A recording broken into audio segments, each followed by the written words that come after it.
tetapi kitabnya menjadi rujukan untuk belajar di semua lembaga-lembaga keagamaan di Indonesia, di Malaysia, bahkan di Kairo, di Mesir. Ya, salah satu kitabnya adalah Nashohul Ibad. Ini nasihat-nasihat yang isinya itu ada sekitar 415 nasihat ya di kitab itu. 45 diambilkan dari kitab dari hadis-hadis, disarikan dari hadis-hadis. Kemudian yang selebihnya disarikan dari pengendikan para sahabat, para tabi'in. Ya. Salah satu yang diambil dalam kitab itu, dalam Nashohul Ibad itu, karya Syekh Nawawi Al-Bantani itu, nanti bisa dipresani sendiri, kitab yang sangat terkenal. Ya. Kalau para ulama dulu nulis kitab, ulama zaman dulu itu dijadikan rujukan sampai sudah panjang sekali. Beda dengan orang-orang sekarang nulis buku pelajaran sekolahan, apalagi buku LKS, ya, buku modul itu anak baru selesai sekolah, bukunya sudah langsung dijual, di-pilokna itu. Artinya mereka tidak menghargai bukunya, apalagi kira-kira isinya. Dan jarang yang namanya orang pidato itu kok mengutip saya ambil dari kitab pelajaran fikih kelas 7 MTS gitu, ya umpamanya gitu. Berdasarkan buku fikih MI kelas 6 di situ disebutkan, itu kok jarang gitu ya. Tapi kalau kiai-kiai syekh ulama-ulama zaman dulu itu hasil tulisannya mereka biasanya terus-menerus dijadikan rujukan, ya, dijadikan panduan. Nah itu kira-kira kenapa? Salah satu menurut para ulama menelitinya itu faktor penulisnya, bahwa mereka beliau-beliau para ulama zaman dulu itu menulis kitab-kitab itu pertama dalam posisi benar-benar ikhlas, bahwa yang ditulis adalah ilmu yang ingin agar dimanfaatkan oleh generasi-generasi berikutnya. Jadi ikhlas. Terus kedua, posisi ketika mereka menulis itu betul-betul kondisi dalam dirinya itu benar-benar beretika. Salah satunya selalu menjaga wudu namanya. Penulisnya kitab itu selalu menjaga wudu, menjaga kebersihan pakaian. Bahkan posisi menulisnya itu ada yang selalu menghadap kiblat, tidak berani sembarang-sembarang. Beda dengan sekarang, Pak Guru nulis LKS, pertama niatnya itu mau dijual. Ya, jadi begitu nanti sudah dijual oleh muridnya, nanti dijual lagi, yaitu di kilogram. Ya cuma dulu harganya satu LKS itu 9.000, tapi nanti kalau dijual di tukang itu penjual buku kertas menjadi sekilo 2.000, itu harganya sudah sangat turun. Dan tidak ada anak sekolah mengambil rujukan dari LKS. Yang ada itu alat mengerjakan tes saja lah ya, untuk mencontek. Jadi Bapak Ibu guru ini banyak Bapak Ibu guru kalau pengen ilmunya manfaat, apa yang panjenengan tulis, apa yang panjenengan sampaikan, nomor satu niatnya diperbarui. Dengan menulis, dengan mengajar, itu niatnya yang harus dipasang betul. Ya, walaupun mungkin dalam panjenengan ngajar itu ada bayaran, tapi ada triknya. Ada triknya. Triknya dari biaya juga yang kemarin isi di yang undangan pertama saya. Saya diundang 3 kali. Yang pertama isinya begini, karena di sekolahan, Bapak Ibu guru, jenengan kan ngajar dibayar. Beliau ketika begitu, saya kasih trik biar amal jenengan itu jadi amal soleh, tidak hanya untuk nyari uang. Caranya apa? Caranya sisakan di dalam perasaan panjenengan rasa kurang. Jadi dibayarnya itu rasanya kurang, walaupun aslinya memang kurang. Nah itu dia.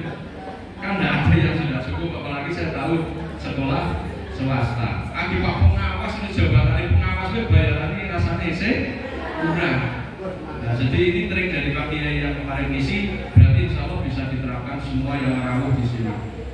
Jadi terapkanlah di hati kita bahwa saya mengajar, ya Allah, saya masih sangat jauh dari pantas dibayarnya.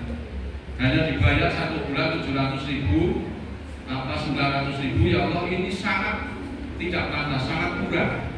Sangat kurang, itu harus diperasaan dengan harus ada begitu. Tetapi tidak boleh titik situ loh. Ya, jadi penyuluh, jadi guru, tolong bayarannya minta kepada Allah, ya Allah, bayarannya masih jauh dari kurang. Walaupun Pak Qadir sudah sangat banyak, ya bayarannya. Tapi bilang saja pada Allah masih kurang. Tapi jangan selesai di situ. Lanjutkan, ya Allah, kekurangannya saya ikhlaskan untuk amal kepadamu. Ya, jadi masih sangat kurang, tapi kekurangannya tidak apa-apa, ya Allah, saya ikhlaskan sebagai amal untukmu, untuk Allah. Karena memang yang akan diganjar itu kan hanya amalnya karena Allah. Kita dibayar 700.000, harusnya dengan pantasnya dibayar berapa? Sebulan. Minimal aslinya yang namanya guru itu kalau di Malaysia itu paling sedikit dirupiahkan itu 15 juta kalau dinominalkan rupiah. Gaji guru di Malaysia itu yang dekat tetangga lah itu 15 juta, dengan baru dibayar 700.000. Kalau yang sudah sertifikasi 1.500.000, kalau yang sudah IPASI sesuai gaji PNS 3.500.000. Harusnya 15 juta. Berarti masih kurang berapa? Masih kurang, umpamanya yang paling kecil 700 itu masih kurang 14 juta 300. Ya Allah, saya ikhlaskan. Kekurangannya saya ikhlaskan karena saya minta pahala kepada Allah. Nah, jadi begitu triknya. Triknya agar kita dalam beramal, dalam mengajar itu ikhlas, dikasih ganjaran sama Allah, itu kita ikhlaskan sisanya. Nah, jadi kalau begitu Bapak Ibu nggak usah perlu minta tuntutan tambahan bayaran. Nanti ganjarannya tambah kecil ya, karena bayarannya tambah besar. Baik Bapak Ibu yang saya hormati, saya muliakan, kembali ke Nasohul Ibad itu karya Syekh Nawawi Al-Bantani. Beliau itu orang Banten, orang Jawa, usia 15 tahun beliau ke Mekah haji, ya 3 tahun di sana beliau menuntut ilmu di Mekah, di Madinah, kemudian beliau mundur ke Banten untuk mengembangkan ilmunya.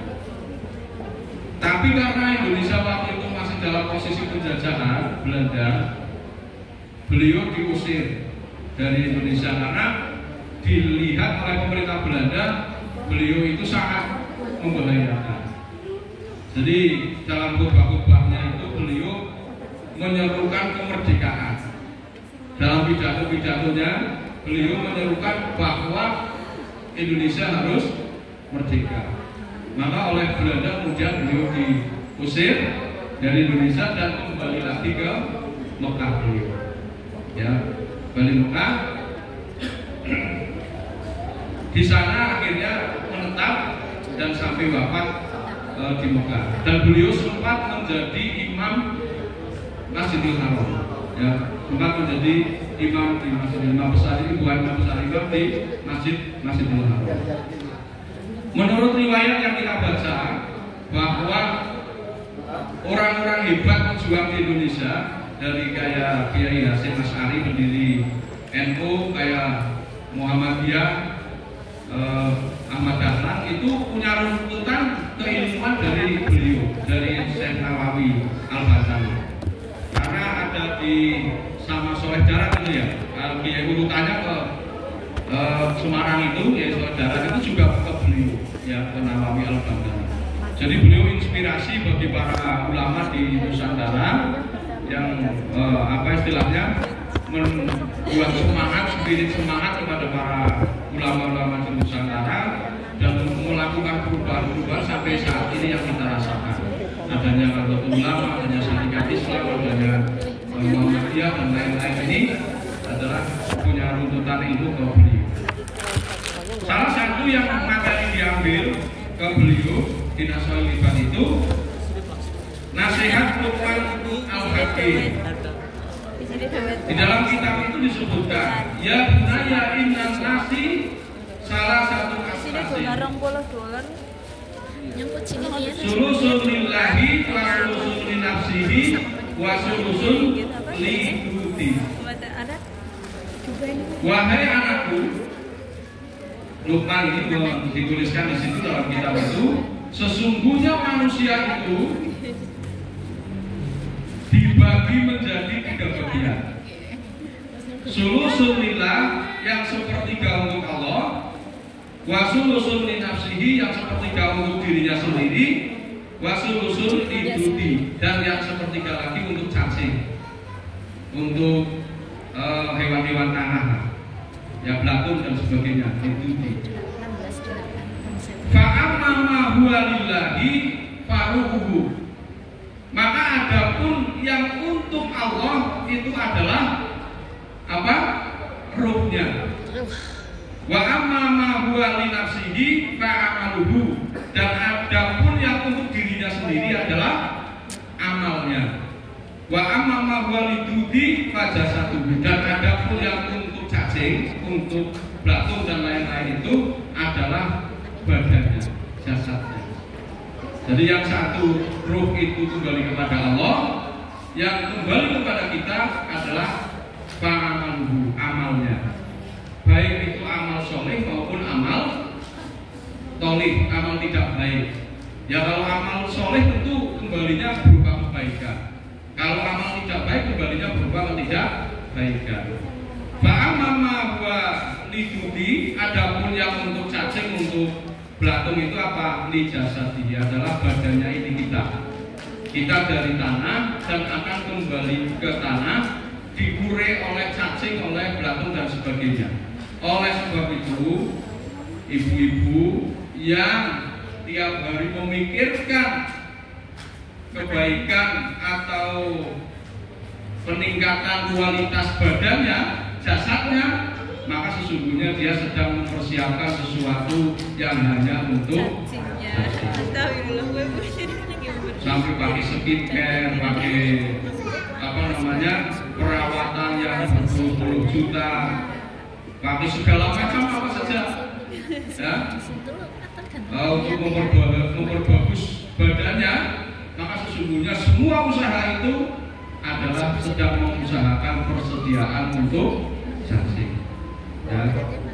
Oleh sebab itu di nasihat ini, di pertemuan ini, saya memberikan wasiat kepada diri saya sendiri.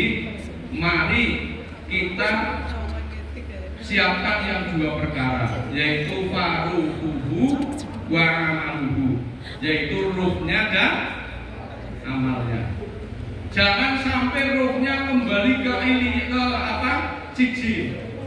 Karena nanti kalau mati, ruhnya yang baik-baik itu kembalinya kepada Allah itu tempatnya ada 2. Yang satu di illiyin, tempat yang tinggi yang mulia.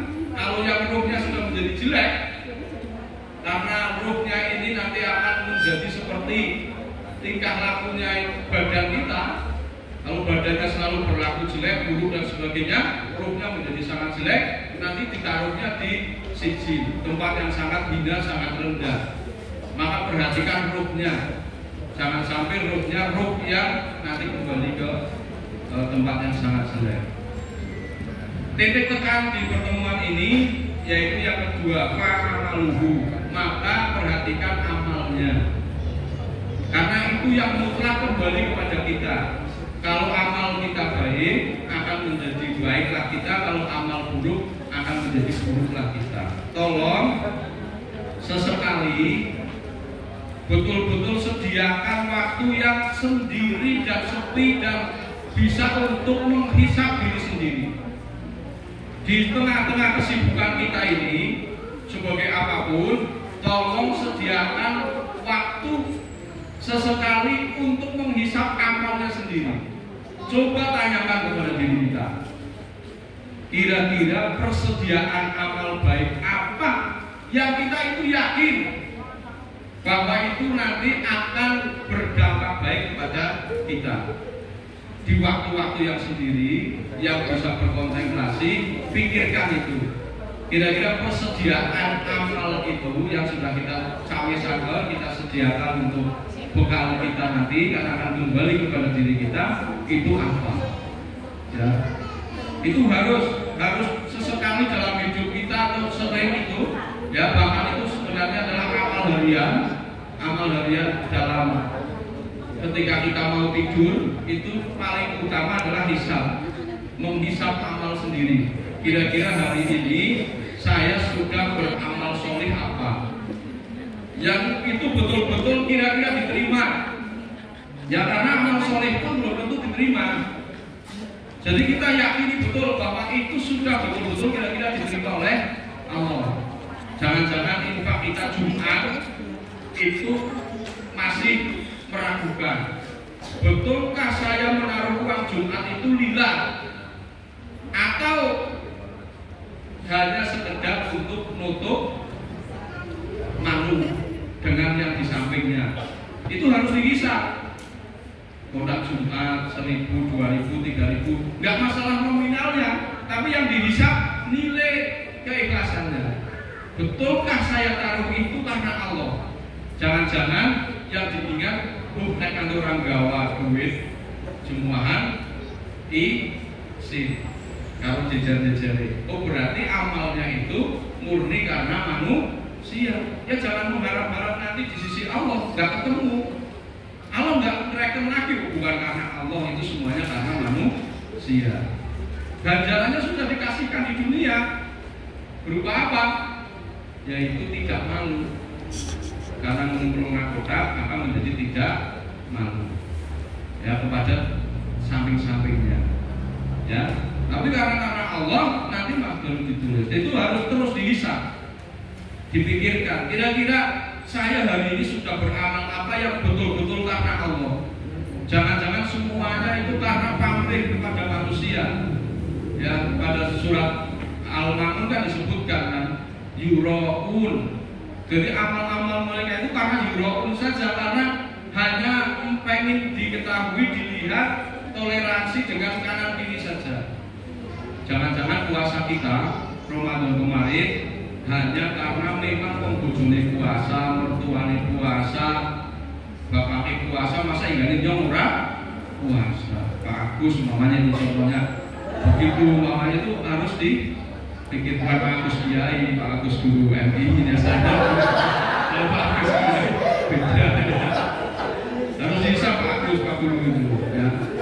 Iya itu dipikirkan betul. Betulkah saya puasa hari itu karena Allah? Ya, dan semuanya, semua amal-amal yang kita lakukan. Jamaah yang saya muliakan, saya hormati, kalau kita perhatikan amal di kita itu, amal itu bersifat dohiron batinan. Ada yang bersifat dohir, ada yang bersifat batin, ada yang dohir batin, dan ada yang batin saja. Oleh sebab itu kita harus memperbaiki dua-duanya, dohirnya diperbaiki, batinnya diperbaiki, terutama dalam hal niat. Nah, kaitannya dengan hari ini yang saya sedikit lagi, amal batin yang perlu saya tekankan adalah menahan marah dan memberi maaf. Ini ciri utama dari amal yang orang bertakwa. Sifat dari surga itu adalah di situ tidak ada kata-kata kotor, tidak ada kata-kata menyakitkan, tidak ada pandangan yang menyakitkan, semuanya serba selamat. Nah, kalau orang hatinya masih penuh dendam, penuh amarah, tidak bisa memaafkan, itu mata dan kata-katanya juga akan menyakiti, dan itu nggak bisa masuk surga. Oleh sebab itu kita harus berusaha di dunia ini untuk beramal batinnya berupa lapang dada, yaitu tidak pemarah dan juga mudah memaafkan. Jangan sampai ngomong bahwa orang jengkel keprigel pancen jengkelaken, jangan begitu. Nah, kalau nggak ada yang menjengkelkan ya tidak bisa diuji apakah kita pemarah atau tidak pemarah. Justru Datangnya faktor yang menjengkelkan itu sebagai penguji yang akhirnya kita itu bisa disebut, oh ini marah, ini sabar, ini tidak marah dan sebagainya. Oleh sebab itu, mari kita berusaha amal batiniah kita upayakan, yaitu kita menjadi seperti yang dalam surat Al-Basariyu itu, surat Ramadan ya. Ini kultur-kulturnya apa kan Basariyu kan kemarin itu Basariyu ila mafirofin itu sing aladina yunfikuna terus menahan marah kemudian memberi maaf. Itu jangan hanya sebagai ya bahan kultur, tapi betul-betul dimasukkan ke dalam jiwa kita, bagaimana kita itu menjadi jiwa yang tidak mudah marah dan mudah memaafkan, jiwa yang bertakwa. Ya, orang takwa itu kan menjalankan perintah dan menjauhi larangan. Ustaz Afif ketika orang itu ada 3 tipe, menjalankan perintah menjauhi larangan, ada yang tidak menjalankan perintah menjauhi larangan.